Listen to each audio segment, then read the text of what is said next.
হাই friends চালে মোৰ কমেণ্টটো একদম মানে কমেণ্ট বক্স বন্ধ হৈ গ'ল নহয় পুৰা কি যে কৰিম মানে এনেকৈ বুলি ভাবি পিনি গোটেইখন মানে কমেণ্ট লিখিবও কাৰোবালৈ দিবও নোৱাৰোঁ আৰু মানে নিজৰ কমেণ্টৰ আনচাৰো দিব নোৱাৰিছিলোঁ।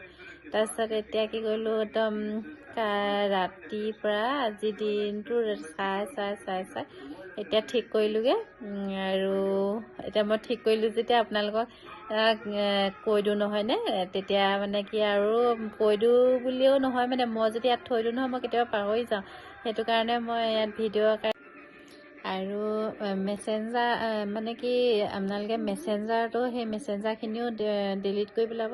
মেছেঞ্জাৰত থকা বহুতখিনি মানে একদম পূৰা ফুল হৈ গ'লে ডিলিট কৰি পেলাব আৰু পাহৰি যাওঁ সেইটো কাৰণে মই ইয়াত ভিডিঅ' আকাৰে থৈ দিছোঁ আৰু আপোনালোককো দেখাওঁ। আপোনালোকে চাওকচোন মই কেনেদৰে মানে কমেণ্টটো ব্লকৰ পৰা আনব্লক কৰিলোঁ চাওকচোন।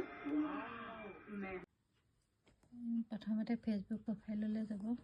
ফেচবুক প্ৰফাইললৈ গৈ তাৰপিছত এই 3টা ডট আছে যে 3টা ডটত টিপিব। তাৰপিছত 3টা ডটত টিপি পিনি এই ছেটিংছলৈ যাব। ছেটিংছলৈ গৈ পিনি এক্টিভিটিৰ লগতো টিপিব। এক্টিভিটিৰ লগতো টিপাৰ পিছত ইউৰ ফেচবুক এক্টিভিটি টিপিব।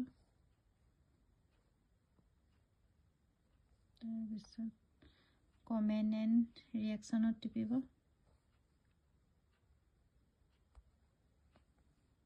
তাৰপিছত মেনেজ কমেণ্টত টিপিব।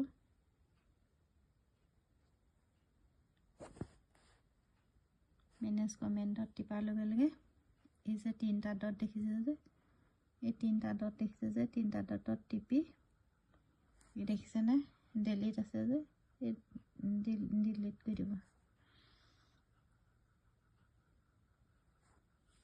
তাৰপিছত এনেকৈ কৰি গৈ থাকিব। যিমান আছে চব কৰি গৈ থাকিব আপোনালোকে।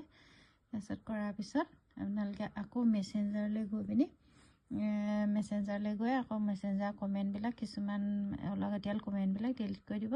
তেতিয়া আপোনাৰ ডিলিট অপশ্যনটো মানে আপুনি আকৌ মানে কমেণ্ট কৰিব পাৰিব আৰু কমেণ্ট কৰিব পাৰিব দিব পাৰিব। ধন্যবাদ। আজিলৈ আহিছোঁ, বাই।